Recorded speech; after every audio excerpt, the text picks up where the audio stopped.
This is not a roadmap. This is the Democrats' new health care plan. Can you believe that? All these white things, I was just talking to my colleague, Mr. Poe from Texas over there, and all these white things are new agencies of government. New agencies of government that we're going to have to pay for in order to take care of the health of the nation. Now, this thing is going to cost between $1 and $3 trillion over the next 10 years. And I doubt seriously if anybody that's writing this 1,200-page bill or whatever it is knows what this stuff does. It's just crazy. Look at all these agencies. Look at the minefields that people have to go through to get to their doctor down there at the end to take care of their health care needs. Other countries that have used this kind of an approach ration health care for senior citizens. They ration health care for people that have certain kinds of diseases. They have to wait months and months and months for MRIs and other things that we would get very rapidly here in the United States because we have the highest quality of health care in the world. And so we're going to create a government bureaucracy, and I hope my colleagues back in their offices are looking at this, because most of them haven't seen this.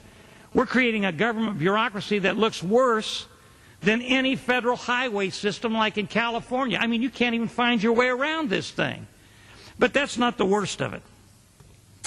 Since last October, this is how much money we've spent. $700 billion on the TARP program, which includes $54 billion for the auto bailout, which we really didn't need to do because they filed for bankruptcy anyhow. So that $54 billion was wasted. Who cares? That's just taxpayers' money. Then we had $1.1 trillion, including interest, for the stimulus package, which is not working because they said that was going to keep unemployment below 8%. Now it's 9.5% and going up like a rocket. So that didn't work. That's $1.1 trillion. On the omnibus spending bill, we had $410 billion. The defense supplemental, $106 billion. Now, there may have been some necessity for that. The ship bill, $73 billion. The cap and trade, which is going to cost every family in this country between $1,000 and $3,000 a year in additional expenses for turning on their lights or putting gasoline in their car or getting gas to heat their house. And then this health care bill, $1 to $3 trillion. And I'll tell you, it is going to be a lot more than that. Let me tell you a little story, my colleagues who may be paying attention.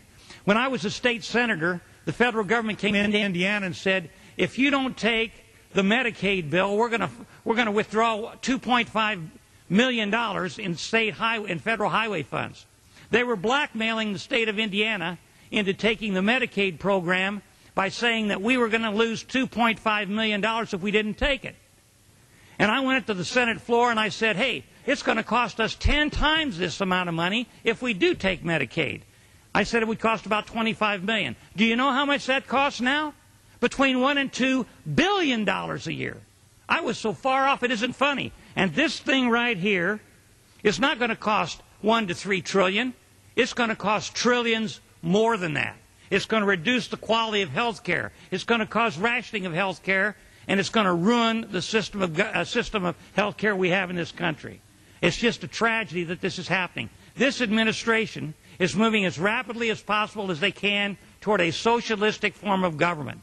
And everybody in this country ought to know it. They're trying to control and are controlling the investment business, the banking business, the automobile business, with cap and trade, the energy business, and now the health care business.